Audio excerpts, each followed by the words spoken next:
Shalom, apa kabar sahabat Oase Rohani Katolik yang terkasih?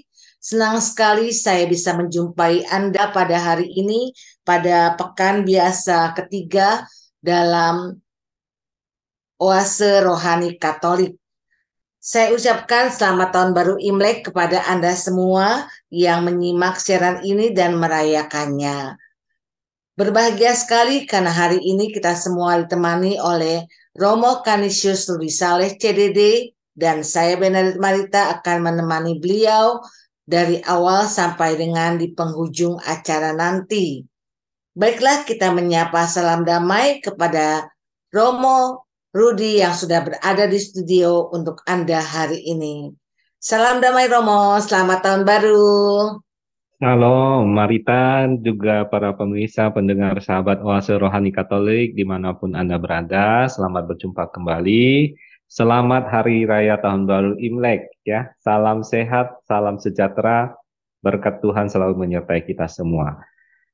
各位观众和各位听众，大家好，祝大家新年快乐，愿天主丰富的慈爱与祝福倾注在你们所有，在这新的一年充满了幸福和喜悦。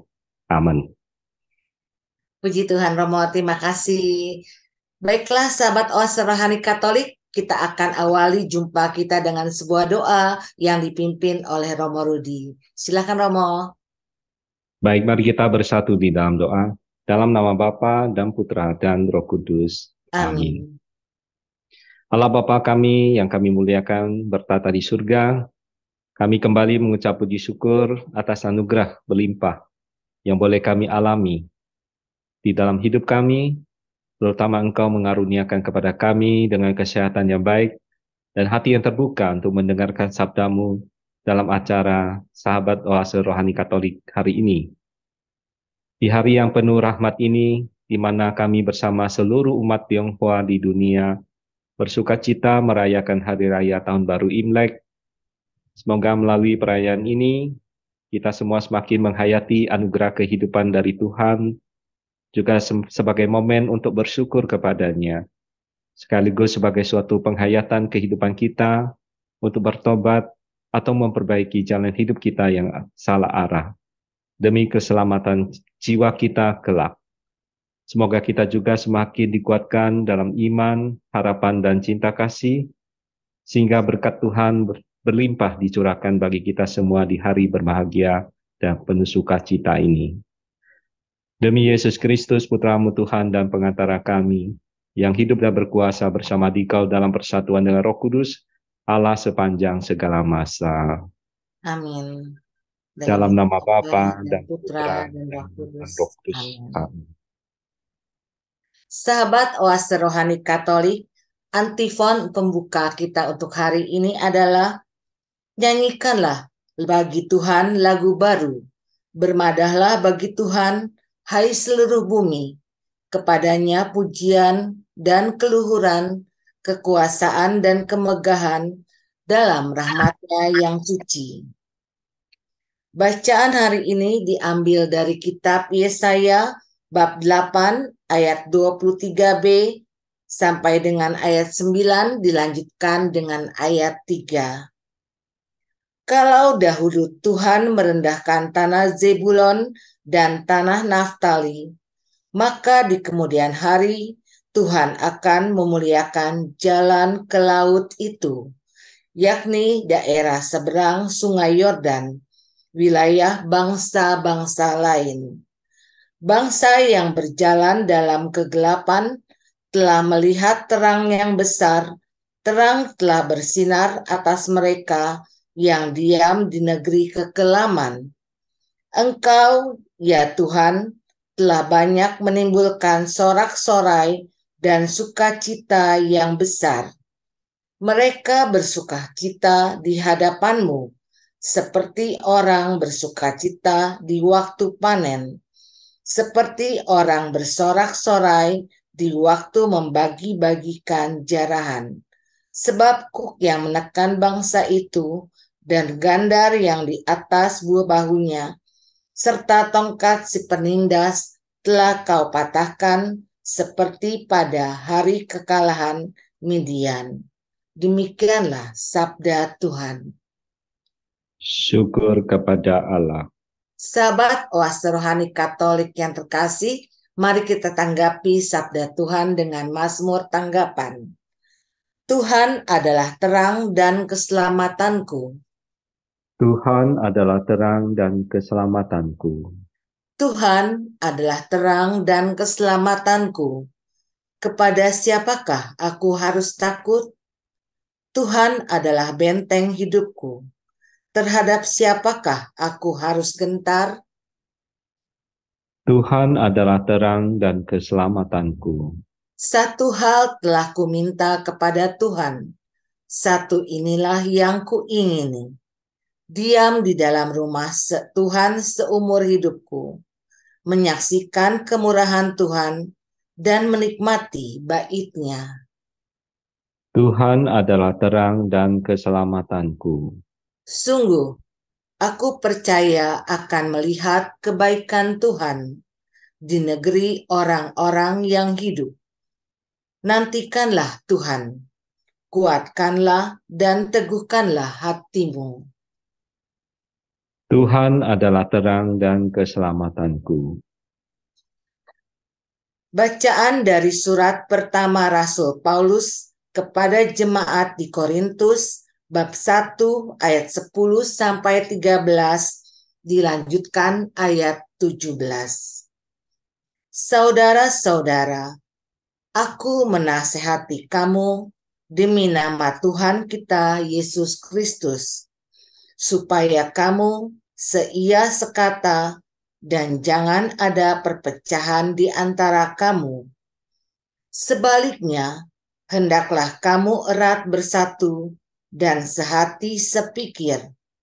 Sebab saudara-saudaraku, aku telah diberitahu oleh orang-orang dari keluarga Chloe bahwa ada perselisihan di antara kamu. Yang aku maksudkan ialah bahwa kamu masing-masing berkata, aku dari golongan Paulus, atau aku golongan Apolos, atau aku dari golongan Kefas, atau aku dari golongan Kristus. Apakah Kristus terbagi-bagi? Adakah Paulus disalibkan demi kamu? Atau adakah kamu dibaptis dalam nama Paulus? Sebab Kristus mengutus aku bukan untuk membaptis, melainkan untuk memberitakan Injil, dan itu pun bukan dengan hikmat perkataan, supaya salib Kristus jangan menjadi sia-sia. Demikianlah sabda Tuhan. Syukur kepada Allah. Sahabat Oase Rohani Katolik yang terkasih, mari kita simak bersama bacaan Injil menurut Matius yang akan disampaikan oleh Romo Rudi untuk kita semua. Baik pengantar Injil. Haleluya, haleluya, haleluya. Haleluya, haleluya, haleluya. Yesus mewartakan Injil kerajaan Allah dan menyembuhkan semua orang sakit. Haleluya, haleluya. Haleluya. Tuhan bersamamu. Dan bersama Romo. Inilah Injil Yesus Kristus menurut Santo Matius. Dimuliakanlah Tuhan.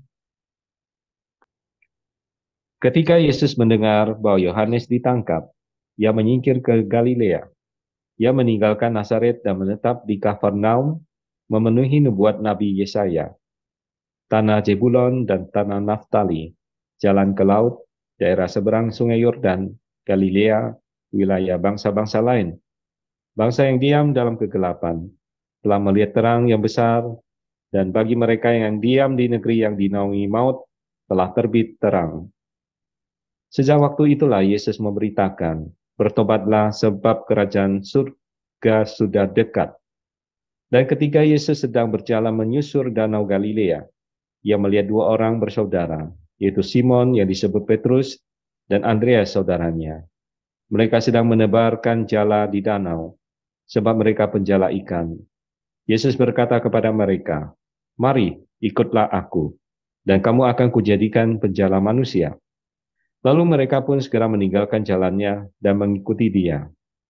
Dan setelah Yesus pergi dari sana, dilihatnya pula dua orang bersaudara, yaitu Yakobus anak Zebedeus dan Yohanes saudaranya, bersama ayah mereka, Zebedeus, sedang membereskan jala di dalam perahu. Yesus memanggil mereka dan mereka segera meninggalkan perahu serta ayahnya, lalu mengikuti dia. Demikianlah Injil Tuhan. Terpujilah Kristus. Sahabat Oase Rohani Katolik, setelah kita menyimak firman-firman Tuhan pada hari ini, marilah kita simak bersama permenungan yang akan disampaikan oleh Romo Rudi untuk kita semua. Romo, dari bacaan pertama dan bacaan kedua hari ini, apa yang ingin disampaikan di Romo?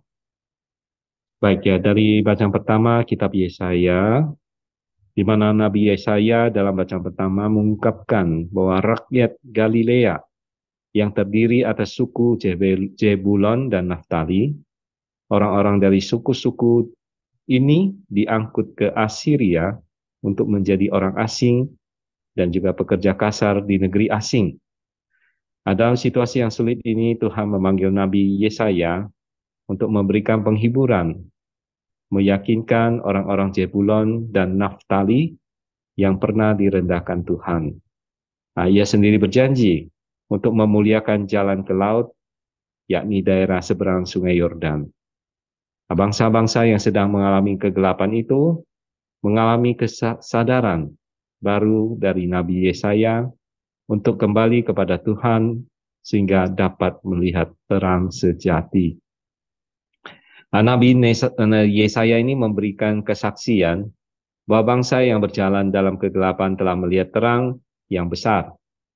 Terang ini bersinar atas mereka yang berdiam di dalam negeri kekelaman. Orang-orang yang tinggal di negeri kekelaman itu akan merasakan terang Tuhan yang sesungguhnya. Segala beban kehidupan mereka akan berubah menjadi sukacita besar. Karena Tuhan Yesus adalah terang yang sesungguhnya, dialah satu-satunya penyelamat kita. Demikian yang bisa saya sharingkan dari bacaan pertama dari kitab Yesaya ya. Kemudian bacaan kedua dari surat pertama Rasul Paulus kepada umat di Korintus ya. Santo Paulus dalam bacaan kedua menjawabi pemberdayaan umat dalam hal-hal praktis dengan menyarankan supaya demi nama Tuhan Yesus Kristus, gereja di Korintus dan gereja masa kini harus seia sekata dan jauh dari segala perpecahan. Umat sebagai gereja berusaha supaya erat, bersatu, dan sehati sepikir. Banyak kali umat melihat perbedaan sebagai hal yang menjauhkan pribadi dengan pribadi yang lain. Jadi ada golongan Paulus, ada golongan Apolos, ada golongan Kefas, dan golongan Kristus. Sebenarnya perbedaan-perbedaan itu berguna ya untuk mempersatukan pribadi-pribadi, lebih seia dan sekata. Mengapa? Karena sebab Kristus yang menerangi hidup kita itu tidak terbagi-bagi, dia satu ya. Kita tidak dapat menutup mata dengan kebiasaan umat tertentu yang masih membedakan sesama umatnya. Ada yang memilih pastor sebagai pelayanan rohaninya ya, pastor lain tidak. Di gereja hanya berteman dengan orang-orang tertentu karena melihat dia pangkatnya apa yang dia pakai, apa yang dimiliki dan sebagainya ya. Ada yang memprioritaskan suku dan bahasanya juga. Nah, ini semua adalah sisi-sisi gelap yang masih ada di dalam gereja kita, ya. Namun pada hari ini, Tuhan Yesus hadir sebagai terang bagi kita semua. Terangnya ini tidak dapat dikalahkan oleh kegelapan. Dan kita sambut terang ini dengan membina persatuan dan dalam beraneka ragam kebinekaan dalam gereja kita. Dan demikian yang bisa saya sampaikan. Ya, terima kasih Romo. Romo, bagaimana caranya menghilangkan mentalitas egosentris pada diri sendiri yang melewati batas kewajaran, Romo? Secara umum, ya, ini memang harus dari usaha sendiri juga, ya. Jadi niat yang baik, niat yang kuat, ya, dari kita sendiri, ya. Untuk menyadari ini tentu perlu suatu proses lah, ya. Bukan serta-merta, ya, seseorang bisa berubah dengan cepat. Namun di satu pihak kita juga mohon doa, ya, dari saudara-saudara kita dan dari perjuangan kita sendiri, ya, untuk mengalahkan, ya, rasa ego di dalam diri kita, sehingga kita bisa, ya, terbuka hatinya untuk orang lain, ya. Tidak hanya memandang diri sendiri sebagai, ya, pusat begitu, ya, tetapi bisa berbagi, terbuka bagi orang lain. Ini memang tidak mudah, ya, perlu usaha yang cukup kuat dan terus menerus lah begitu. Terima kasih Romo. Romo, apa implementasinya dalam kehidupan kita saat ini dari bacaan pertama maupun dari bacaan kedua, Romo? Sudah diterangkan dalam bacaan pertama, Nabi Yesaya mengatakan terang itu sudah datang, ya, terang sejati, yang membuat terang bagi kita sebagai anak-anak terang, ya, dari Yesus Kristus yang hadir dalam diri kita. Bagaimana menjadi terang? Kita menerangi orang lain, tentu saja kita harus menjadi terang dulu, kan, ya. Artinya kita harus memperbaharui diri kita sendiri dulu, ya. Lalu, ya, dengan kata lain, meninggalkan cara hidup yang lama untuk hidup yang baru, supaya bisa menjadi terang sejati seperti Tuhan Yesus, baru kita bisa menjadi terang bagi orang lain, ya. Artinya pertobatan terus-menerus dalam diri kita harus kita lakukan, supaya kita juga bisa menjadi terang bagi orang lain, menjadi teladan yang baik bagi orang lain. Kemudian untuk bacaan kedua, Paulus mengatakan kita harus seia sekata, ya. Artinya kita harus kompak di dalam komunitas, ya, terutama dalam gereja kita. Kita tahu gereja adalah komunitas dengan latar belakang yang berbeda-beda, ya, dengan ya banyak sekali, ya, berbagai suku bahasa mungkin yang di dalam komunitas gereja kita, ya, orang-orang saudara-saudara kita dengan latar belakang yang berbeda-beda. Namun ini bukan suatu hal yang membuat kita terpecah-pecah seharusnya, ya. Perbedaan-perbedaan ini justru adalah suatu anugerah, ya, anugerah bagi kita. Berbeda-beda seperti Santo Paulus mengatakan, walaupun berbeda-beda, kita ini sebagai anggota tubuh, ya, sebagai suatu anggota tubuh yang tidak bisa dipisahkan, ya, bagi di dalam gereja. Kalau salah satu anggota tubuh yang sakit, jadi berpengaruh kepada yang lain. Seperti itulah yang harus kita tanamkan sebagai prinsip kita dalam hidup gereja, seia sekata, dalam erat bersatu, ya, sehati sepikir, ya, berusaha untuk supaya erat bersatu dan sehati sepikir seperti yang dikatakan oleh Santo Paulus. Kita harus seperti anggota tubuh, ya, merasakan ada hambatan atau rintangan bagi salah satu anggota tubuh merupakan rintangan bagi saya sendiri.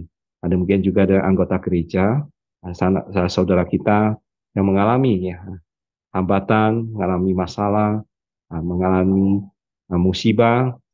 Ini bukan menjadi tanggungan dia sendiri saja, tapi kita juga harus seia, sekata, sehati, sepikir, sepenanggungan, ya, mencoba membantu, membuka jalan keluar bagi saudara-saudara kita yang sedang mengalami masalah. Nah, mungkin demikian ya, implementasinya. Ya, terima kasih Romo. Romo, bagaimana kita dapat merasakan kehadiran Allah di saat kita sedang terpuruk atau mengalami banyak kesulitan, Romo? Ya, kalau saya secara pribadi ya, kalau saya ya biasanya ya, eh, kehadiran Allah itu kan kalau kita untuk menyadari kehadiran Allah, tentu saja kalau dengan cara saya senantiasa hening sejenak ya, untuk berdoa menenangkan diri ya, ah, melihat ya alam sekitar kita ini ya, melihat ciptaan-ciptaan Tuhan ya, baik benda mati, benda hidup, itu semua anugerah Tuhan ya. Ah, jadi melalui itu saya selalu berpikir mereka itu bisa hidup ya, bisa bahagia, saudara-saudara kita bisa bahagia, bisa memberikan penghiburan kepada orang lain, memberikan keindahan, memberikan pesona kepada saudara-saudara kita yang lain, kepada saya sendiri. Ini artinya apa? Tuhan itu hadir ya lewat saudara-saudara saya, lewat semua ciptaannya ya. Dari situ saya bisa merasakan ya itu adalah suatu anugerah Tuhan bagi saya dan kehadiran Allah ada di situ. Kalau saya pribadi demikian. Mungkin saudara-saudara lain bisa mencoba juga ya, hening sejenak di dalam doa ya, menyadari uh, uh, atau melihat alam sekitar kita ya, segala hasil ciptaan dari Tuhan ya, yang bisa menjadi apa ya sumber inspirasi bagi kita untuk menyadari kehadiran Tuhan di tengah-tengah kita. Begitu ya Bu Marita. Terima kasih Romo. Sahabat Oase Rohani Katolik, dengan demikian usailah sudah jumpa kita di bagian pertama ini dan kami akan kembali setelah jeda berikut ini.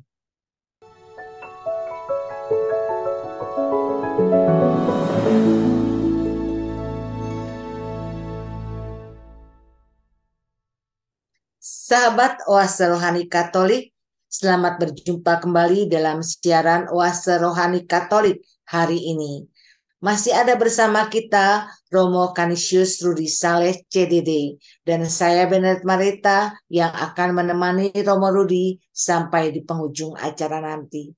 Saya ingatkan kepada Anda yang mau bertanya, mengirimkan saran atau usul, silahkan kirim melalui alamat email kami orkkaj2021@gmail.com atau dapat Anda kirim WA ke nomor 0818 0251 33438.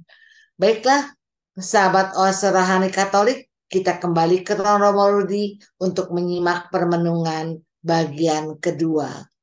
Romo, apa kira-kira yang ingin disampaikan Romo dalam Injil pada hari ini, Romo?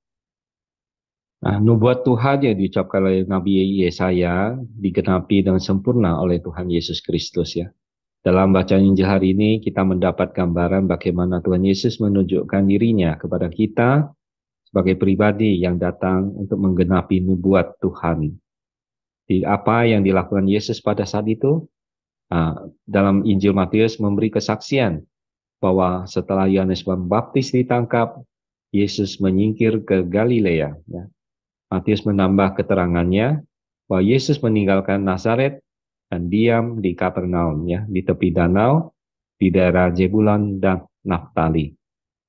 Yesus melakukan perjalanan menurun dari Nazaret, menempuh jarak 42,2 km ke Kapernaum, ya, di pinggir danau Galilea.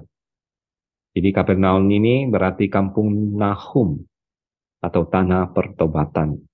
Nah, di kota ini terdapat rumah Simon Petrus yang nantinya menjadi markas pelayanan Yesus bersama para muridnya. Jadi kesaksian Matius ini sebenarnya sangat menarik perhatian kita ya. Yesus dari Nazaret rela turun ke bawah ke Galilea, di tempat yang digolongkan sebagai wilayah bangsa yang diam dalam kegelapan itu. Yesus tinggal, memanggil para muridnya, menghadirkan kerajaan Allah, memberitakan Injil, melenyapkan penyakit dan kelemahan manusia, mengawali gerejanya yang bertahan hingga saat ini. Nah, di tempat inilah Yesus membawa terang sejati dengan seruannya yang terkenal, ya.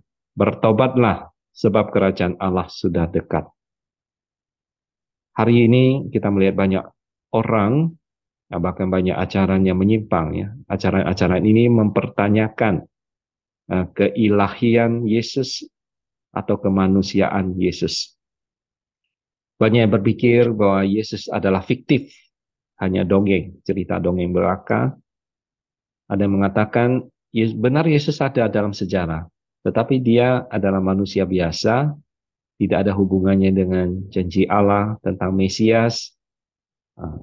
Namun semua ajaran itu, persepsi itu salah semua, ya. Kita tahu Yesus 100% Allah dan ia juga 100% manusia. Jadi Allah yang berinkarnasi menjadi manusia. Ia datang ke dalam dunia untuk menggenapi janji Allah. Mesias yang datang untuk menyelamatkan kita manusia yang berdosa.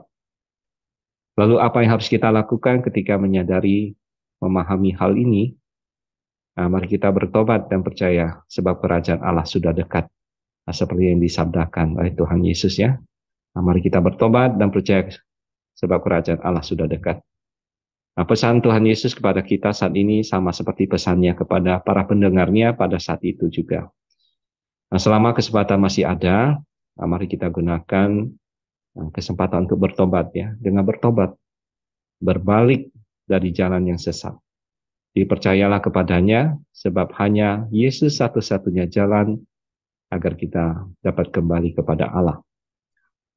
Kemudian dalam perikop Injil Matius juga untuk menghadirkan kerajaan Allah, maka Yesus membutuhkan mitra kerja, yakni ia memanggil, menetapkan pribadi-pribadi yang nantinya akan menjadi penjala manusia, ya.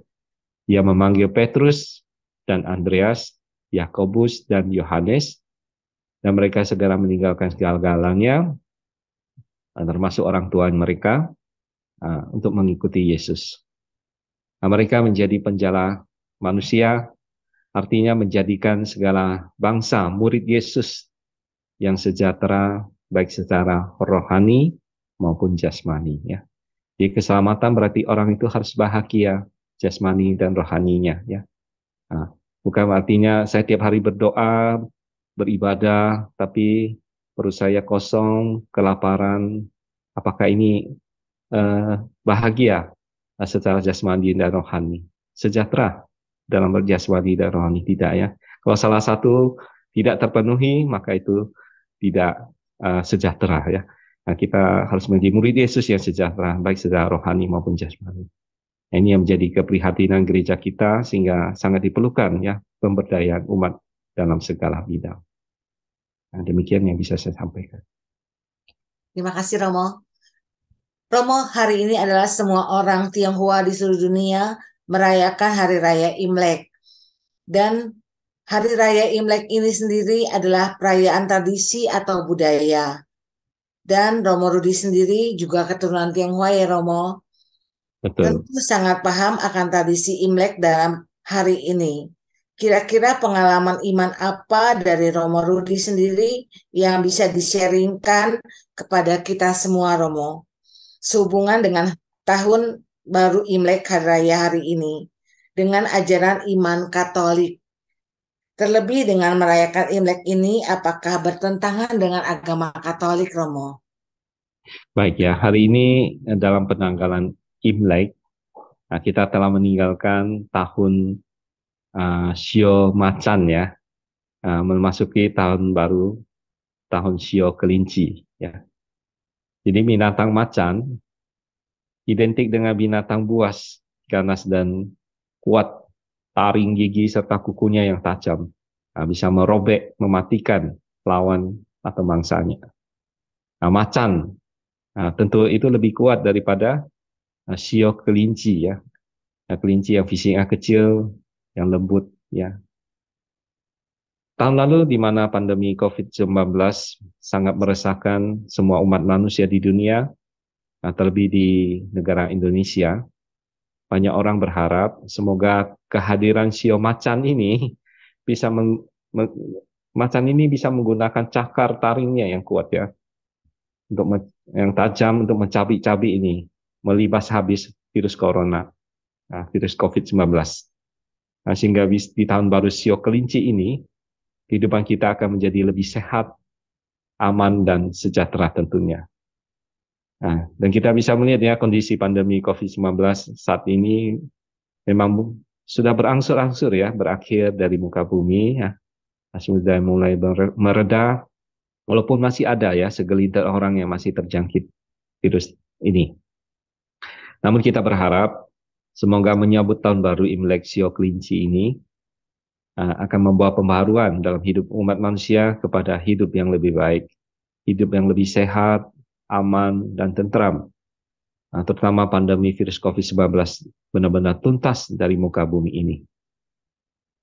Dan kalau kita mengenang kembali ya, perayaan Imlek ini di Indonesia khususnya, kita ingat salah satu momen penting dalam sejarah Indonesia, di mana mantan Presiden Indonesia almarhum Abdurrahman Wahid, atau kita biasa sapa dengan Gus Dur, dia telah mencabut Impres Instruksi Presiden nomor 14 tahun 1967 yang diterbitkan keputusan Presiden nomor 6 tahun 2000 ya, dan diterbitkannya keputusan Presiden nomor 6 tahun 2000 pada tanggal 17 Januari tahun 2000, di mana perayaan Imlek di negara Indonesia mulai bebas dirayakan.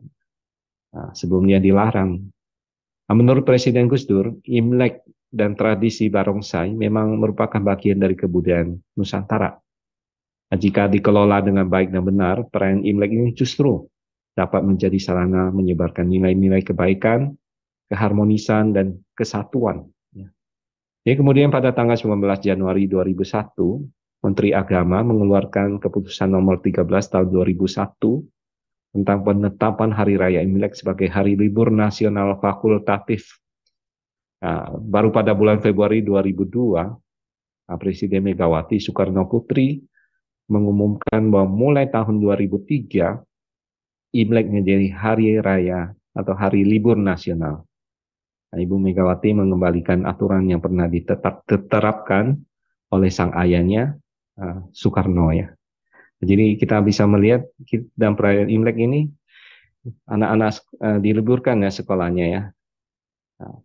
Di perayaan tahun baru Imlek tahun ini, tahun Imlek 2574 ya, tahun ke 2574, atau Imlek jatuh pada hari ini 22 Januari tahun 2023, pasti disambut gembira oleh seluruh bangsa Indonesia, terutama yang berketurunan Tionghoa.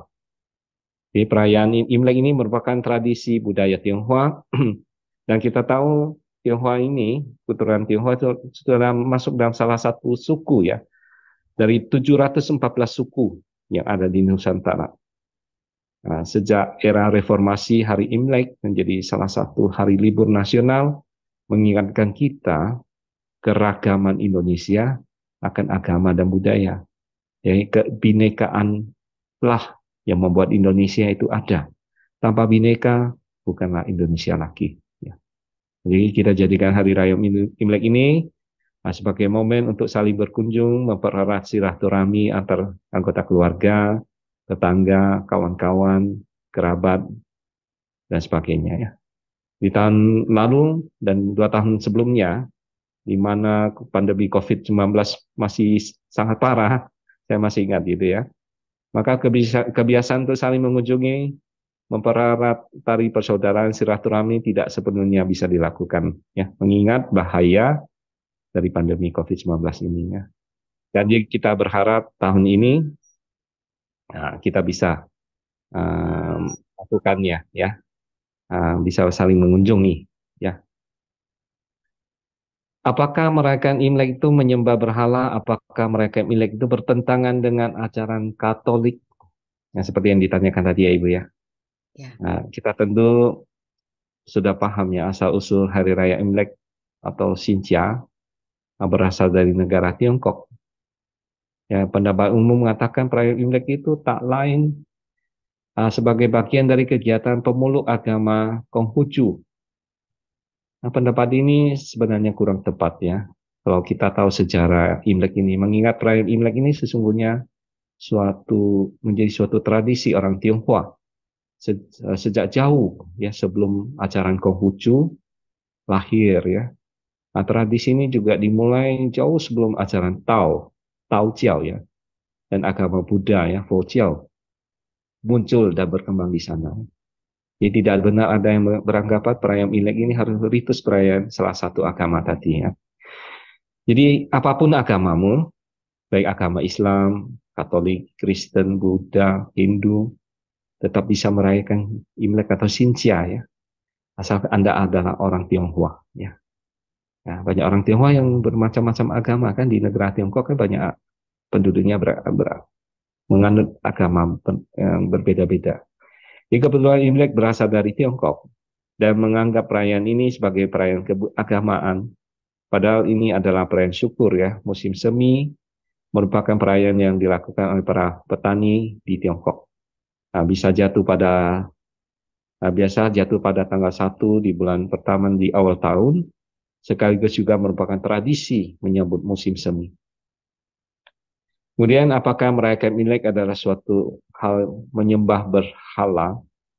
Nah, meski banyak masyarakat yang masih pro dan kontra ya akan perayaan Imlek, namun beberapa pandangan positif yang perlu dipupuk dalam rangka menciptakan suasana toleransi atas sebagian warga Tionghoa yang merayakannya. Pandangan positif ini akan menumbuhkan sikap positif pula pada gilirannya akan menciptakan suasana yang damai ya. Di beberapa pandangan positif ini yang harus kita cermati. Yang pertama adalah Imlek atau Chunjie dalam bahasa Mandarin adalah pesta tradisi yang perlu dihargai dan dihormati sebagai bagian kebebasan dan hak asasi manusia dalam mengekspresikan nilai-nilai tradisi leluhur yang memiliki nilai dan dampak positif.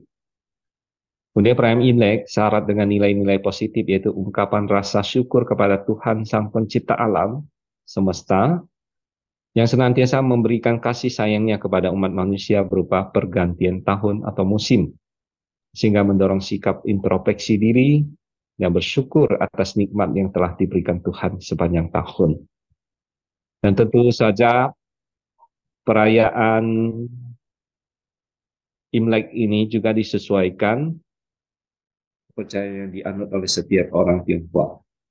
Kalau kita sebagai orang Katolik merayakan Imlek sebagai ungkapan syukur dengan perayaan Ekaristi di gereja, dan sebagai umat Katolik Tionghoa tidak lupa mengadakan ritual ya, menghormati leluhur.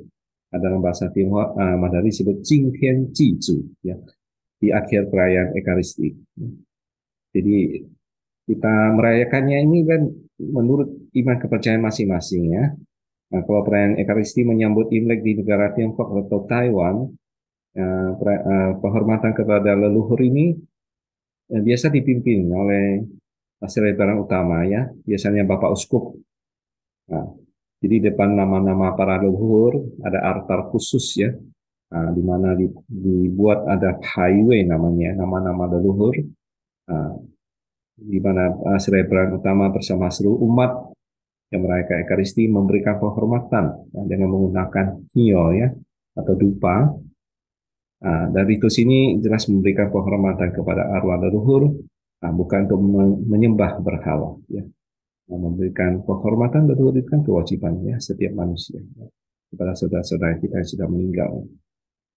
Jadi pada malam menjelang Xinjia, seluruh anggota keluarga biasa berkumpul di rumah orang tua ataupun yang dituakan, atau berkumpul di restoran ya, kalau zaman sekarang ya, makan malam bersama di meja bundar untuk menumbuhkan kebersamaan, mempererat tali silaturahmi, sambil mensyukuri anugerah Tuhan berupa rezeki, makanan, dan minuman.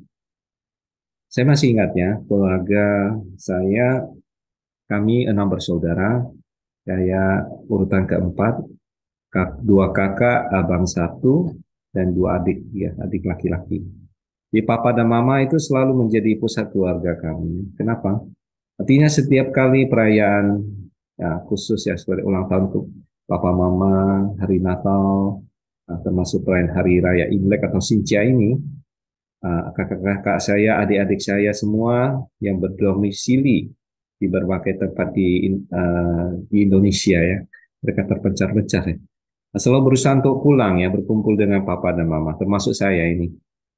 Pasti saya meluangkan waktu untuk pulang. Sekaligus menjadikan Xinjia ini sebagai momen untuk reuni keluarga ya. Di mana seluruh anggota keluarga mempunyai kesempatan untuk membina persaudaraan, kerukunan, temu kangen lah ya, seperti itu. Jadi saya rasa ini tradisi yang sangat bagus ya, sangat baik yang kalau bisa diteruskan ya oleh anak-anak cucu kita. Sikap hormat dan bakti kepada orang tua atau orang yang lebih tua adalah hal yang utama ya dalam kehidupan. Jadi tanpa keberadaan orang tua atau pendahulu kita mungkin tidak dapat tumbuh dan berkembang seperti saat ini. Ada mungkin juga di dalam tradisi orang Tionghoa, jasa para guru yang telah memberikan ilmu kepada kita, para dokter yang mengobati, memelihara kesehatan kita, juga hendaknya dibalas dengan sikap kasih sayang dan syukur kepada Tuhan. Filosof besar Tiongkok Konfusius ya, Kongzi, dia menegaskan satu hal, dari keluarga yang kuat akan lahir masyarakat yang kuat. Dari situ terbentuklah bangsa yang kuat. Itulah inti kehidupan berbangsa ya, membangun keluarga yang harmonis, semangat itu tertanam dalam benak keluarga Tionghoa di mana mereka pun berada. Dalam segala kondisi perekonomian, baik kaya maupun miskin, Hari Raya Imlek selalu menjadi momentum munculnya kekuatan utama kehidupan bermasyarakat, yaitu keluarga yang bersatu padu. Dan ada lagi yang berpendapat bahwa beberapa acara pestanya sebenarnya tidak terkait langsung ya dengan maksud awal Imlek atau Xinjia ini, misalnya pesta kembang api, petasan, lampion, atraksi barongsai, berbagai pesta yang tidak ada hubungannya dengan Imlek. Sebab kegiatan ini sekedar pelengkap saja sebenarnya untuk memeriahkan tahun baru. Nah, hal ini hanya bentuk dari kegembiraan atas dimulainya tahun baru. Jadi selain dari acara-acara itu membawa kesan pura-pura yang tidak sesuai dengan maksud semula ya. Jadi kebebasan merayakan Imlek di Indonesia hendaklah disambut oleh warga keturunan Tionghoa dengan bijaksana tentunya ya. Harus bisa mengambil hikmat dari keputusan pemerintah ini dengan lebih mempererat ya tari persaudaraan sebagai bagian dari bangsa Indonesia untuk memperkuat persatuan dan kesatuan bangsa. Jadi saudara-saudari dalam Kristus, hari ini kita sebut merupakan hari khusus bagi kita untuk bersuka cita. Di setiap gereja para imam juga mempersembahkan misa kudus untuk perayaan tahun baru Imlek ya. Di setiap paroki, khususnya di Keuskupan Agung Jakarta ini selalu ada ya persembahan misa khusus untuk perayaan tahun baru Imlek. Secara iman, kita tahu bahwa perayaan Imlek merupakan perayaan menyambut kehidupan baru, di mana kita mulai diajak untuk meninggalkan cara hidup yang lama, untuk memasuki cara hidup yang baru di tahun baru ini, dan inilah yang dinamakan usaha pertobatan, pembaharuan diri. Jadi dari segi makna memang sama sekali tidak bertentangan dengan ajaran iman Katolik ya. Jadi mari dalam perayaan suci menyambut Imlek ya, kita mohon berkat Tuhan untuk kita semua agar merayakan hari Imlek ini kita semua bisa menjaga hati, pikiran kita agar selalu terarah kepada Tuhan Yesus dan tidak terjerumus ya kepada godaan yang membawa kesia-siaan. Dan sebagai penutup, mari kita sebagai umat beriman selain mendoakan kondisi negara kita agar semakin membaik, terutama pandemi COVID-19 yang telah belum sepenuhnya musnah, semoga segera berakhir ya. Kita semua juga menyimpan harapan agar stabilitas dan keamanan di negara kita dapat terus terjaga. Dan kita tentu berharap setiap perayaan apapun di Republik ini bisa dilaksanakan dengan aman, damai, meriah, dan penuh kegembiraan. Karena lewat perayaan yang meriah akan terjadi interaksi sosial dan transaksi ekonomi yang tentu saja akan mendatangkan kedamaian dan juga kesejahteraan negara Indonesia. Dan terakhir saya ucapkan selamat merayakan Hari Raya Tahun Baru Imlek. Nah, dalam terang Kristus kita menghayati Bineka Tunggal Ika, dan semoga Tuhan senantiasa memberkati kita semua. Amin. Terima kasih Romo, penjelasan Romo sungguh lengkap dan jelas sekali. Baiklah sahabat Oase Rohani Katolik, dengan demikian usailah sudah jumpa kita hari ini dalam siaran Oase Rohani Katolik. Maka Romo Canisius, Rudi Saleh ECDD, dan saya Benarit Marita mohon pamit dari ruang dengar Anda. Kami mengucapkan salam damai, selamat tahun baru Imlek, tetap semangat dan tersenyum. Kita akan tutup jumpa kita dengan sebuah doa dan berkat Tuhan melalui Romo Rudi.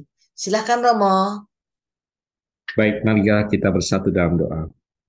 Dalam nama Bapa dan Putra dan Roh Kudus. Amin. Amin. Allah Bapa yang Maha Baik, kami kembali bersyukur kepadamu atas segala penyertaan bimbinganmu dalam menghayati sabdamu melalui acara Sahabat Oase Rohani Katolik hari ini, dan bersama semua umat Tionghoa di seluruh dunia bersukacita merayakan Tahun Baru Imlek. Kami bersyukur karena Engkau telah menunjukkan jalan keselamatan kepada kami dalam diri Yesus Kristus Putramu. Semoga sabdamu yang telah kami dengar sungguh menjadi bekal perjalanan hidup kami untuk mewujudkan cinta kasih, keadilan, damai, sejahtera, untuk memasuki kerajaan-Mu yang abadi. Sebab Dialah Tuhan pengantara kami, yang hidup bersama Dikau dalam persatuan dengan Roh Kudus, kini dan sepanjang segala masa. Amin. Amin. Mari kita mohon berkat Tuhan. Tuhan bersamamu dan bersama rohmu.